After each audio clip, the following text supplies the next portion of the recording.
فاكرين كريمة النوتيلا اللي عملتها قبل كده وكانت بالبندق والكاكاو بس؟ الحمد لله نجحت، عجبت ناس كتير. في ناس حبوها قوي، في ناس قالوا لا احنا حاسينها مش كريمي قوي. ده بيرجع طبعا لقوة المطحنة او قوة الطحن. المهم ان دي وصفة تانية للنوتيلا، انا متأكدة ان هي تعجبكم جدا. فيها افكار من كذا حاجة انا شفتها، وخليني اقول لكم الخلاصة. اول حاجة اللي انتوا شايفينه ده بندق مطحون، هنطحنه كويس جدا وهنخليه على جنب. هناخد منه معلقة كبيرة او معلقتين زي ما تحبوا، يعني مش الكمية كلها. ومعلقة ونص من الكاكاو الخام، وكوباية من اللبن البودرة، ويا ريت ما يكونش سايب، وانا هكتب لكم النوع اللي بستخدمه في التعليقات.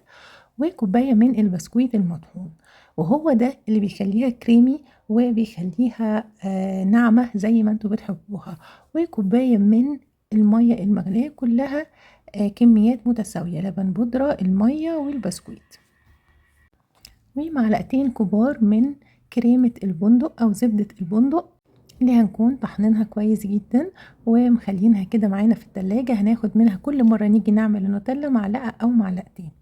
واخر حاجة المية المغلية او المية السخنة. هتلاحظوا اني ما حطيتش سكر لان معانا بسكويت فيه سكر، فعلشان ما نحطش نزود كمان سكر. لو عايزين كمان تحطوا عسل براحتكم، بس انا بالنسبة لي بحاول اقلل من الزيوت ومن السكر قدر الامكان.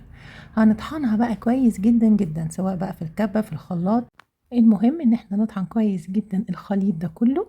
واخر حاجة هنحطها معلقة من الزيت، انا برضو مش مزودة ولا ربع كوباية زيت ولا نص كوباية زيت، معلقة من الزيت بس تدي قوام ونعومة للخليط.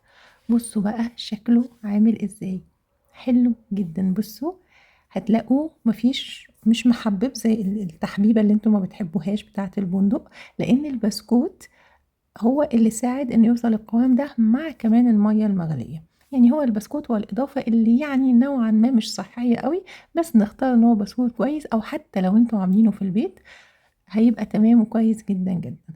وممكن كمان بسكوت شوكولاتة، هتلاقوها بقت أغمق شوية، هتلاقوا طعم الشوكولاتة بقى أكتر شوية، أو تكتروا نسبة الكاكاو الخام. شوفولي بقى الجمال وهي طالعة من التلاجة كده، لسه طالعة من التلاجة. بصوا عاملة ازاي، خطيرة جدا، مسكت نفسها اكتر، وبجد كانت حلوة وبناتي عجبتهم جدا جدا.